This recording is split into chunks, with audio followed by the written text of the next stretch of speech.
It's me, Zenobia Darling. You're listening to hashtag Rockstar Life, the Coffee Break podcast. Let's go.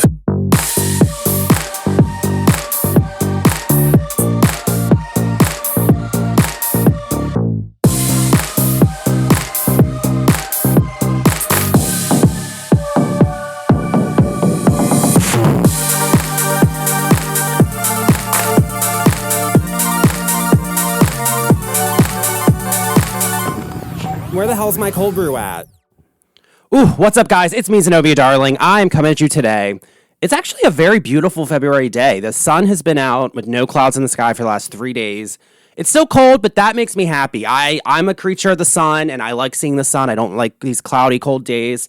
So it's actually a nice day. So I figured I would just give you guys a winter catch-up espresso shot because January has been a very intense, trying month. As you can tell, my voice still not all the way there. I was sick most of January. I got COVID and then I got bronchitis. And as someone who, makes a living using my voice and, I have to take care of it. And when I lose my voice, it sucks. And I had to cancel some podcast guest interviews because I couldn't talk, which pissed me off. But I figured I'm still solo. My voice is kind of coming back. I still sound a little bit like I'm a head waitress at a Dundalk diner who chain smokes Newports, but hey, I roll with it. It is what it is. And there just was a lot of happening in January. So I kind of banked some episodes. Like I banked it with Ursula Griffin and with Liz Lawson. I banked them like right as Nat New Year. So for most of January, I was in hibernation mode. I was sick. I also have been doing a lot of like Chiron work. So in astrology, Chiron is like your wounding and it's kind of like what you have to heal so you can like heal others. And a lot of my Chiron stuff came up and I had to kind of deal with that. And that was kind of intense and trying, plus being sick. So most of January, I was just chilling in bed watching Joan Crawford movies. I love Joan Crawford. I love the old Hollywood movies. There's something about them that just has a magic to them. And Joan Crawford's my idol. Like I think she's very misunderstood. And this is not the Joan Crawford that is on Mommy Dearest. That is Faye Dunaway doing Joan Crawford in a very campy way. But the actual person, Joan Crawford, or Lucille Lesur, as was her baptismal name, I should say. So Joan Crawford is her drag name, and that's how you have to view her. And I fucking love her. Like, I went back through and I watched Mildred Pierce, Whatever Happened to Baby Jane, Trog. Trog is actually really good. It's really bad, but it's really good. There's one where, like, what was it called? Autumn Leaves was another one, and then Straight Jacket. Straight Jacket is probably my favorite Joan Crawford movie. It was in 1964. It's kind of like a B-side horror movie that just like really makes me really happy and just makes me like just light up. It was so much fun. And I also watched the FX series Feud Betty versus Joan with who was it? What's her face playing Joan Crawford and Susan Sarandon playing Betty Davis. And it's just, I don't know. There's something about those shows. Like, it kind of gave me some Showgirls vibe, which everyone knows my favorite movie is Showgirls. I could watch that. I watch it every month. It's the best. And just Joan Crawford is a showgirl, and she just, I don't know. I just think she's really misunderstood, and I really relate to her because she had a horrible upbringing, and, she came from poverty. She was forced to work at 12. She was in a sexual relationship with her stepdad at like 12 and 13. So like she had a lot of trauma, and to compensate for that, she became a movie star. She became Joan Crawford. And then she would say stuff like, I never leave the house unless I'm the movie star Joan Crawford. And she was very diligent about her beauty routine, almost militant about it. She had that discipline. She liked order. There's a lot of things about her that I'm like, I really respect. I do think that maybe she did kind of go a little overboard with her kids. But again, like, humans are very complex creatures. And I think Joan Crawford is one of the most complex creatures we've ever seen. And God, there's my voice again. You can see where it's like, it's coming in and out. But I feel like with Joan Crawford, she really was misunderstood, and I really love her. And honestly, I was laying in bed with my camera, and I was taking some nudes too, but we won't get into that. But I also was taking pictures of like the projector. So I got a beautiful picture of Joan Crawford from Straight Jacket that I'm using as cover art, and I don't know, it's fun. It's very John Watersy because I saw an exhibition a few years ago at the Baltimore Museum of Art. It was John Waters's one, and he had a whole series of pictures he took of movie stars on film like in his home theater. And it was like Elizabeth Taylor and all the good ones. So I figured it has that vibe. So, and Joan Crawford just is a fucking idol. But enough with Joan Crawford. As much as I love her, she just like is, what else do I want to say? I don't know. That's about it. But I figured I would give you some Bravo talking points. There's been a lot happening also in the Bravo world. Like Vanderpump Rules started up, and I have a lot of thoughts on Beverly Hills and the best show ever made, Real Housewives of Miami. It's so fucking good. And I'm going to end it with some Wendy Williams. So are you ready to go? Let's, what is it? The barista's brewing the espresso shot. So, let's slurp it down. So the Vanderpump Rules season premiere happened last week. Of course I watched it. I love Vanderpump Rules. You can go on my website and you can find my thesis on Vanderpump Rules because Vanderpump Rules is the best show ever made. It is one of the top 10 reality shows. It's my number one all-time greatest favorite reality show ever made. Seasons 1 through 6, there's nothing like it. Especially, everyone says season 2 is really good. I do love season 2. My personal favorite season of Vanderpump Rules is season 3. That's the one where, because that had the most iconic moments. That had completely unhinged, deranged, crazy Kristen Doty. You had Sheena Shea getting married to Shea. And just like Doty's dating James Kennedy, who is new. James Kennedy fights with Sandoval, and then Kristen starts fighting with him, and then it's the best. Season 3 is by far my favorite Vanderpump. Although season 1's also pretty good, and season 6 is really good. Season 6 is top notch. But with this new season, so my thoughts right off the bat, I'm starting to turn on Ariana. It's like she has this godlike complex right now. And it's like, I understand she's been through something horrific, like the whole Sandoval, and that's horrible.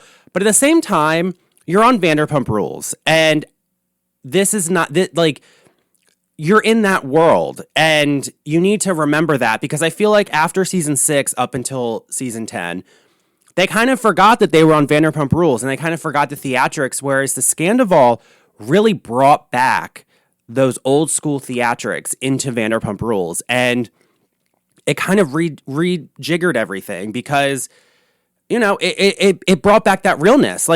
People forgot who these people are, and people forgot who Tom Sandoval is and who the men are, who just all of them all are on this show. They're all villains doing monstrous deeds to each other. And because they're all villains in the pursuit of aspirational living, represented by Lisa Vanderpump,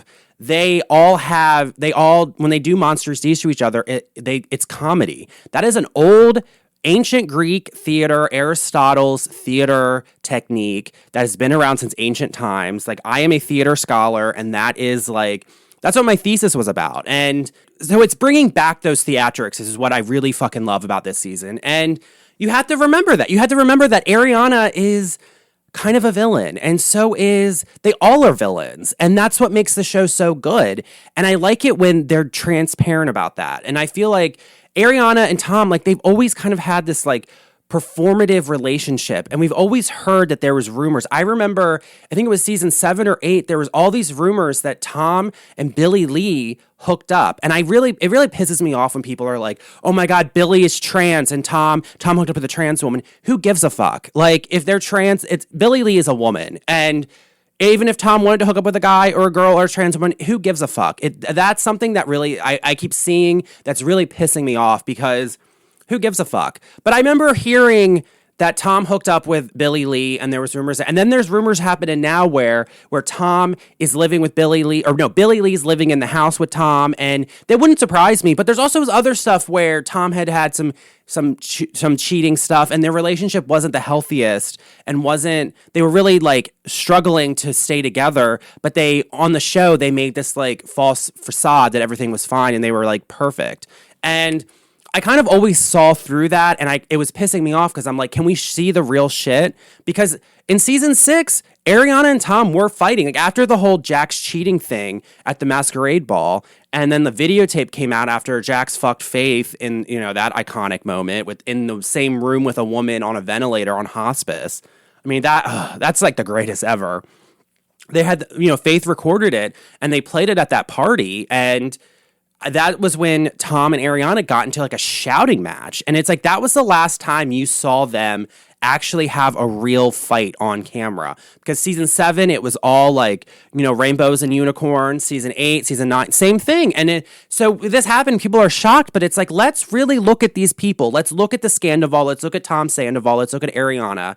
And just the rest of them, and it's like they're on fucking Vanderpump Rules. Like, no one is watching Vanderpump Rules to be them. If you want to be them, you need to go to therapy, because you should never aspire to be them. You should never aspire to be Tom or Ariana or Lala or Sheena or any of these people. As much as I love Sheena, as much as I love all of them, I look at them and I'm like, okay, let's not be them. How do I need to work on myself, and how do I have a catharsis using this reality show theater to evolve myself? That is what I've used the show for, and that is the way you're supposed to watch Vanderpump Rules. You're supposed to use it. It's theater. Use it to better yourself. And, and I think people forget that. People really forget that. And so I am kind of like, I'm kind of turning on Ariana because I'm getting a little sick of it, because I'm like, you're on Vanderpump Rules. Like, be real. Be real.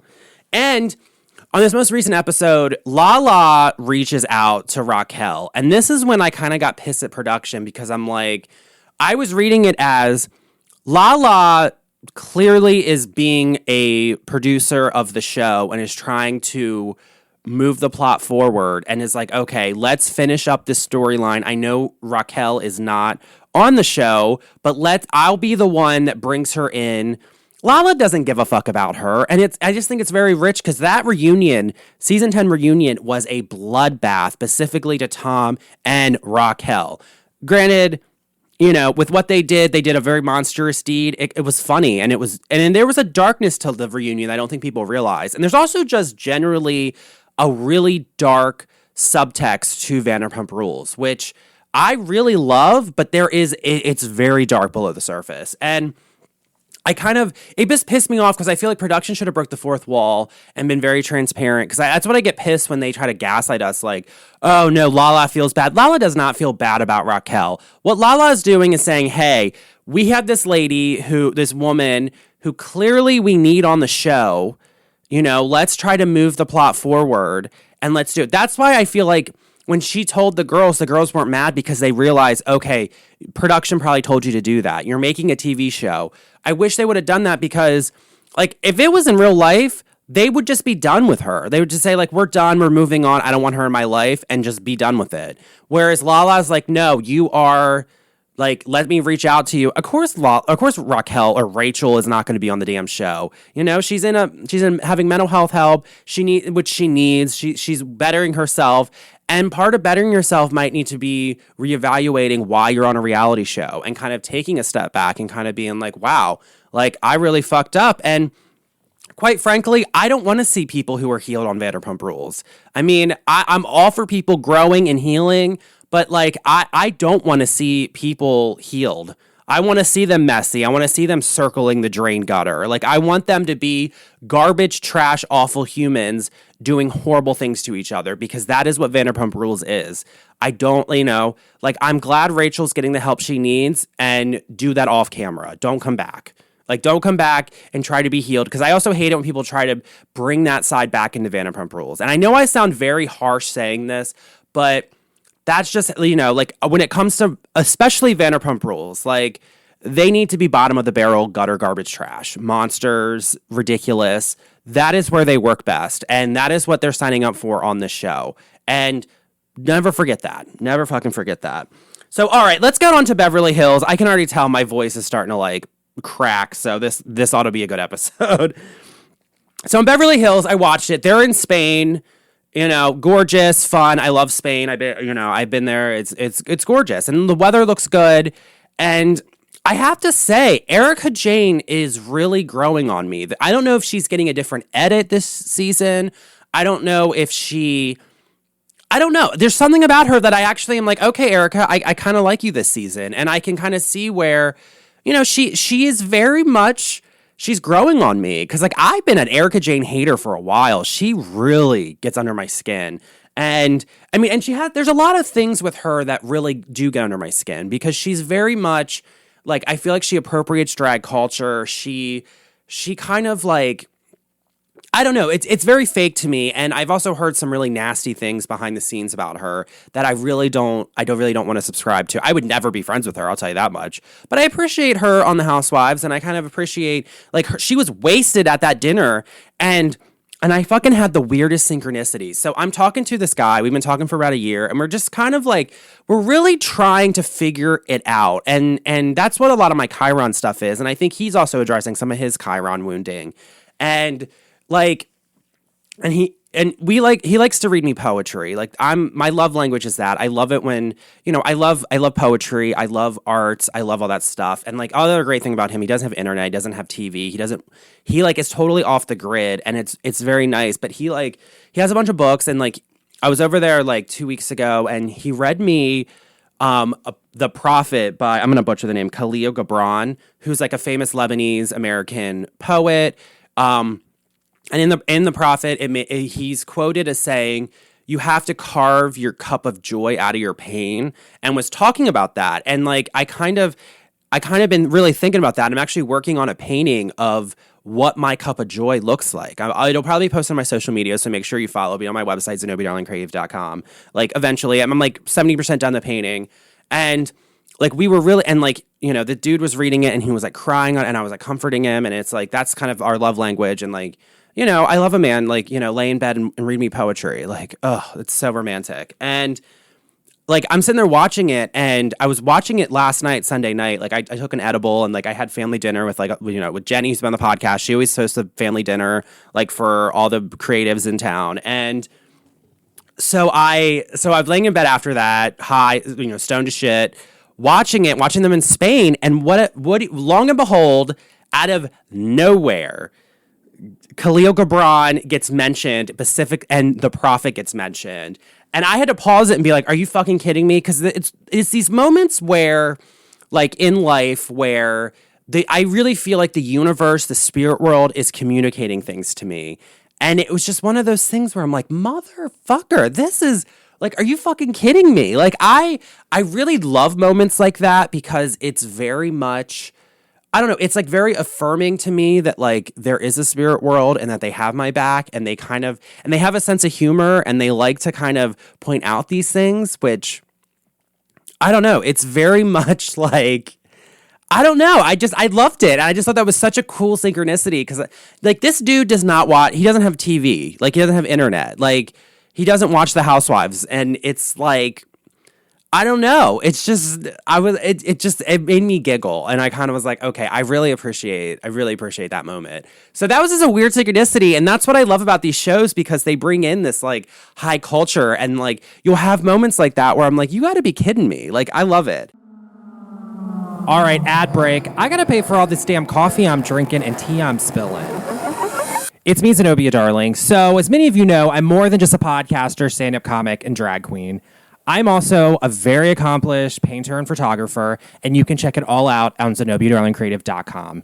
I have an art blog on there sponsored by the Harford County Cultural Arts Board, and just all my paintings, photography, you get podcast stuff. I have an art film that premiered in September that you can buy on there too. So make sure you check it out. It supports me, supports the podcast. All right, so let's get back to the podcast.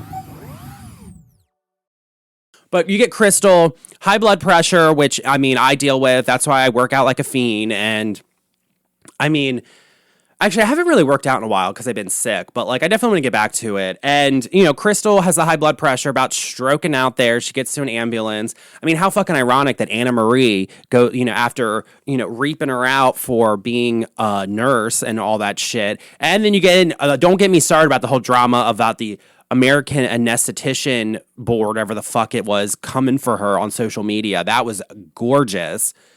Anna Marie was right there with Crystal, in her time of need. I thought that was really fucking ironic. I thought that was really funny. I love it. And Crystal had to go. And also, I just like Crystal this season. When she came on the show, I kind of was like, who is this bitch? She's kind of boring. But the more she goes on, I'm like, oh, you're cool, but you're also an asshole. And I appreciate that. You could definitely tell she has a villainy side, and she is an asshole, and it's beautiful. And it's, and also you just have to respect your villains. And I can see her being a really good villain. And I don't know.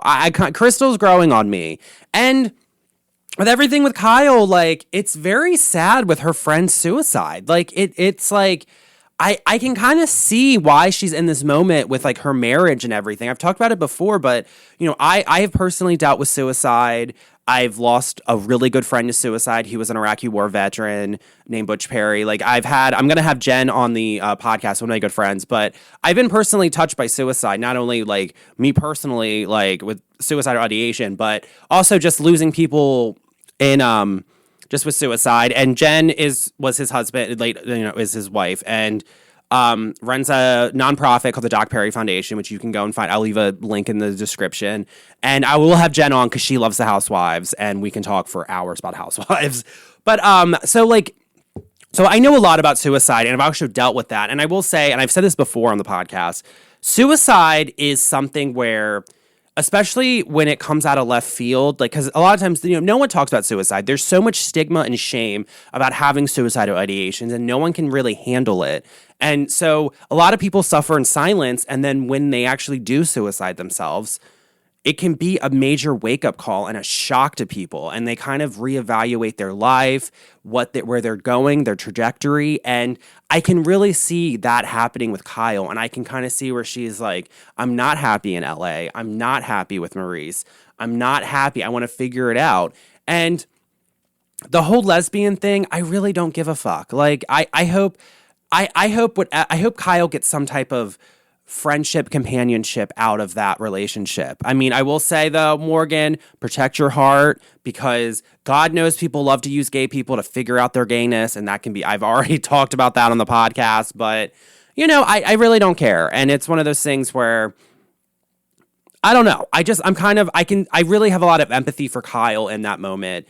And I don't know. I like seeing that because it's really giving like a new layer to Kyle that I don't think we've seen before. And I think that's really a testament to how good of a reality star she is, even though Kyle is not my favorite. Kyle is one of my least favorites. I don't like her.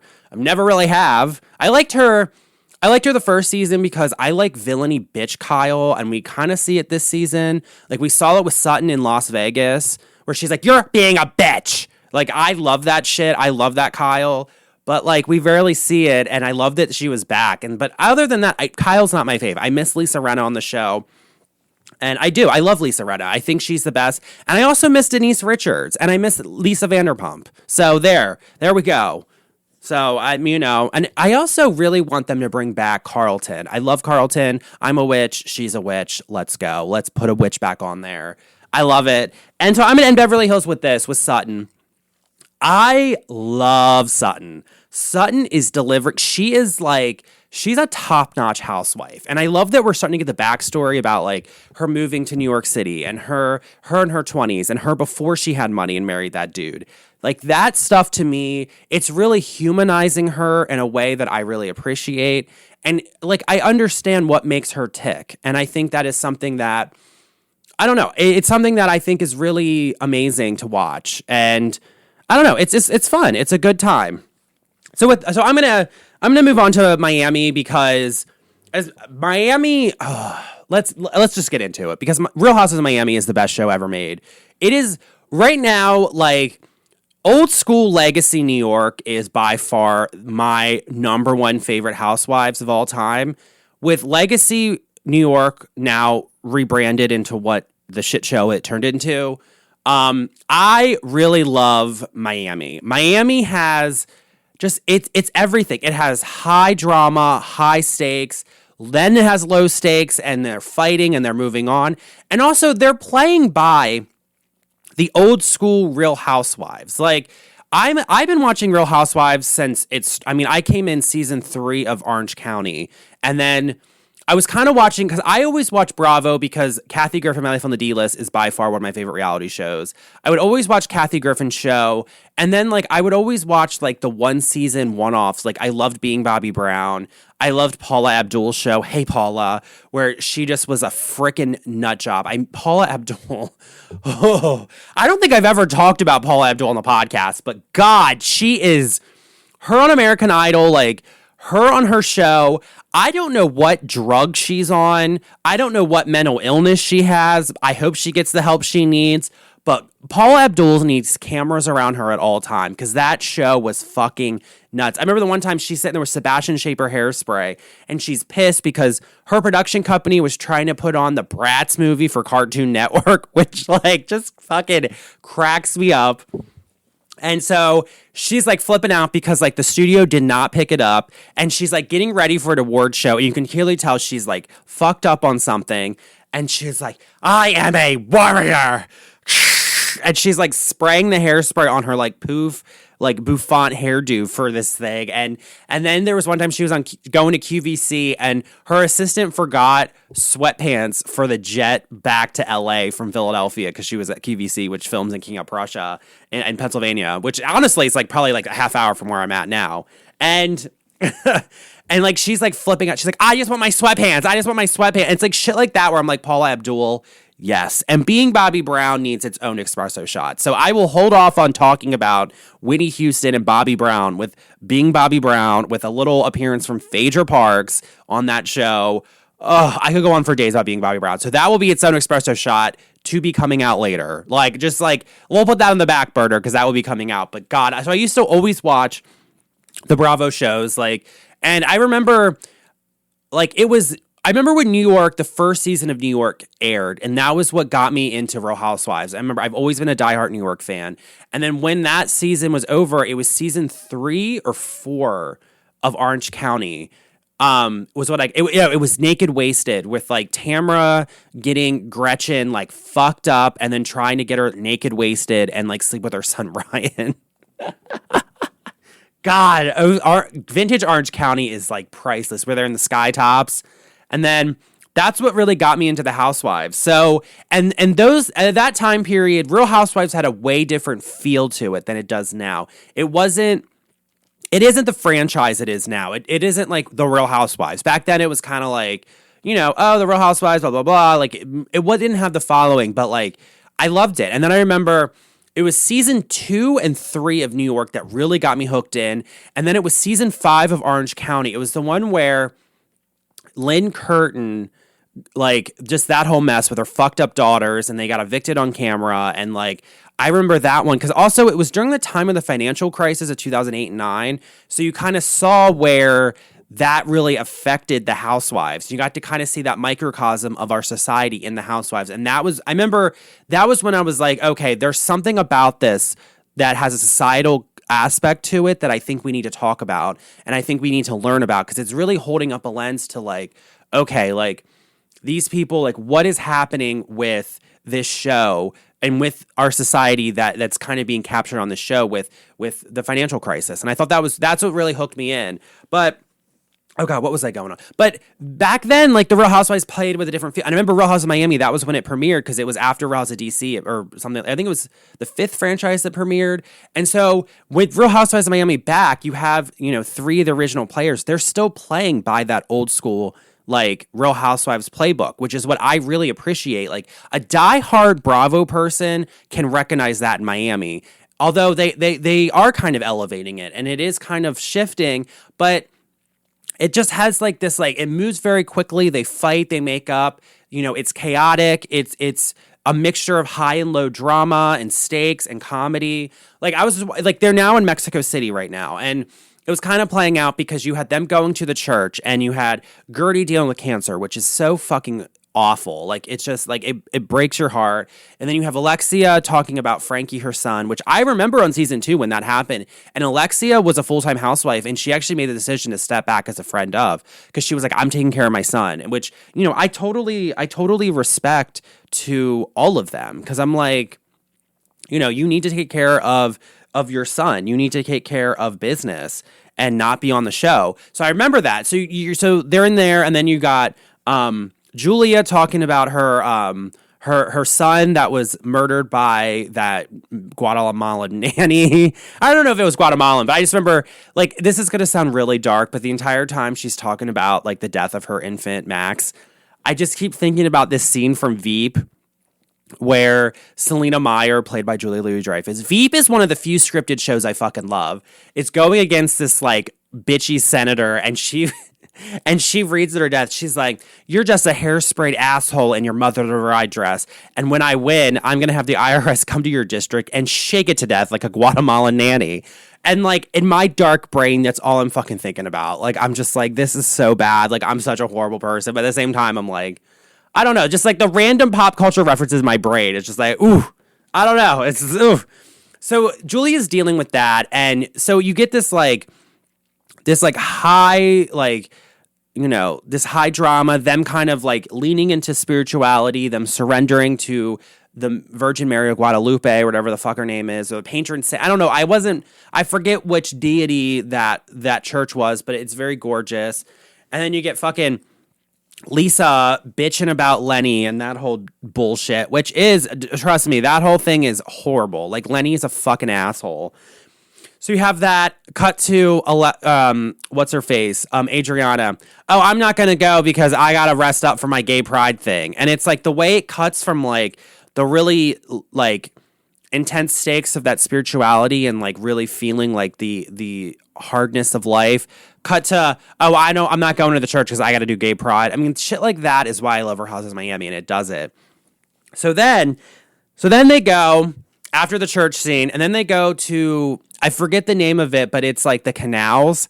And I fucking love it because we had a Ghost Adventure crossover because they actually go to the island of the dolls. So this is a deep Ghost Adventures, like GAC fan, like deep cut. There was an episode where Zach Bagans and the crew, they go to the island of the dolls in Mexico City, which is, it's in the canals. It's Mochi. I forget the name of it. But it's in the canals, and there was this guy named Juan, what's his face, and he lived on the island, and he saw this little girl drowned, and these dolls kept like appearing at the island. So he started putting the dolls all over the island, and then he died, and like they're all haunted dolls, and they're all on the island. And it's very creepy, and I fucking love it because they're on this boat, this like party boat. They're drinking, they're having tacos, blah blah blah.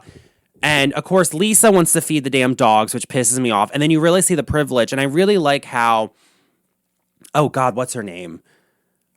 I really love that friend Dove from Haiti. And she's like, this is how I grew up. Like, you need to check your privilege. Because they were making fun of like people living with nothing and living in like shanty towns. And it's, oh, what is that? I'm going to have to Google her real quick.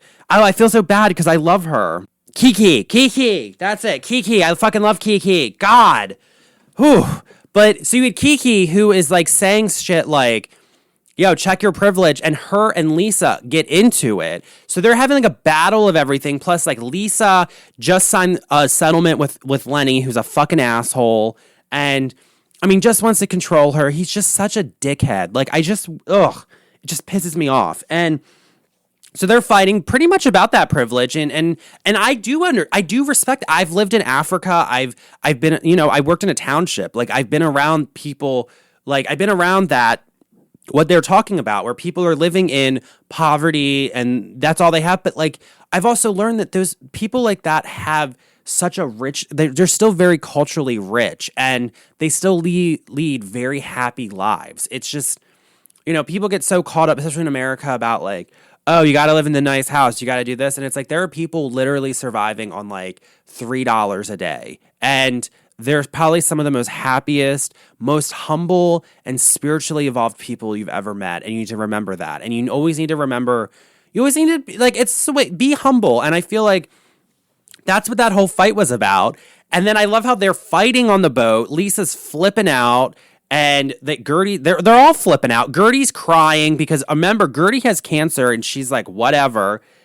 And then they point up to the island of the dolls, which then triggered Julia with her dead son. And it's like, the fucking stakes of this episode, just, it's so intense, and it's so chaotic, and it's just, I love it. And then you get the fucking island of the dolls. And then, and also, going back to Zach Bagans, on this episode, Zach, in his, like, infinite wisdom of paranormal, which I say that with a lot of grain of salt, because, just come on, he gets Robert the fucking haunted doll, who's a very dark haunted doll, fucking brings him to Mexico City and wants to bring him to the island. And it's like, Of course. But I love how they go to the Island of the Dolls and you get to hear that folklore. So I love it when there is a crossover between Bravo and the paranormal world. That is what makes me happy. And I will say this to the Bravo listeners that are listening, to my little darlings that love Bravo. You need to watch Ghost Adventures. Ghost Adventures, there is a Bravo-esque quality to it. Watch it. Watch it like you're watching Real Housewives, and I'm telling you, it's amazing. So with that, I'm going to end it with Wendy Williams, because Wendy Williams finally, she has a documentary, a 2-part docuseries that's going to be airing on Lifetime in a few weeks, and the trailer dropped last week, and I cannot wait. I love Wendy. I've talked about this before with Stoney Williams, who will be coming on the podcast very soon again. I love Wendy Williams. I think she is one of the greatest. I love her. She is an idol. She makes me want, she's the one who really inspires me to do a podcast and to really talk about this stuff and just kind of sit and develop my craft and talk about pop culture and not be afraid to gossip and be like Wendy. And I'm so happy that she's back. And I remember hearing that she was filming a reality show. I also remember hearing where people have been telling me she's not well. I knew she was drinking, but they were I think there's something else going on that's more. And I don't know if it's drugs, if it's a cognitive decline. They don't really know. And I think that is something that, I don't know. I really want them to explore. And I think this show is going to explore that. She does have a lot of health issues. And it's one of those things where I've really been going back and someone is posting old, because when Wendy left the Wendy Williams show, they deleted and scrubbed the Wendy Williams YouTube channel, that's where I always would watch the Hot Topics. And because I don't really have cable, but I have internet, and that's how I would always, I also would watch it when I was so I never really watched that stuff because I'm not up at 10 in the morning, and I would watch it when I was going to bed. I would take a bath at night and I would watch it because I wanted to catch up and I wanted to be with Wendy. And I remember, and now I'm going back and actually watching the old school stuff. And I actually have been going through and listening to some of her most iconic radio interviews. She interviewed Whitney Houston it was 2003 on the radio. And Whitney was, going back to Whitney Houston, was iconic, read her to filth. Mariah was. You go back and listen to a lot of it and go back and listen to a lot of her life. And drugs are a huge part. And you can definitely tell where she really battles some demons. And getting back to Joan Crawford that I talked about at the beginning of the podcast episode, Wendy has an intense darkness and she wants to be famous. She said she's a star and she doesn't leave the house unless she's Wendy Williams. And I think that's something that I keep seeing in our culture, and I've noticed this a lot of times with myself, and this is something going back to the Chiron work I've been doing, where Zenobia Darling, this is Derek for a minute coming through. Zenobia Darling is kind of she is the movie star. She is the famous celebrity of me, and then there's Derek. And this Chiron of the past month has really made me realize, okay, I really need to have more separation between the two. And I kind of, me as Derek wants to come out a little bit more, and I need to be more comfortable showcasing me, Derek, and not just hiding behind Zenobia. So that's kind of been something that's been coming with the Chiron stuff. And I really see a lot of that with Wendy, and I see a lot of that with Joan Crawford. So that's kind of what I've been dealing with, not to get personal. But, it's one of those things where I want to see her explore that. I want to hear from her son. I want to hear from her family. Because I've also been hearing that she doesn't have the best team and that she's a lot of yes people around her. And I've been hearing all that stuff. And her family does not want her to work. But I know she wants to do I think Wendy would be great on a podcast. Are you fucking kidding me? I would listen to it every day. She's from radio. She's a radio. She comes from radio. So I'm super excited for that. Clearly she's not well, but I'm happy she's back in our lexicon. So with all that, I'm going to end it. My voice is starting to give out. I'm actually going to go up to Smith State Park and I'm going to actually paint in plein air paint. So that'll be my Monday. And with that, I'm going to end it. Guys, make sure you like and subscribe to the podcast feed. Leave a 5-star review. Go follow me on all social medias. All the link below. And with that, back up to the UFO. Bye, guys.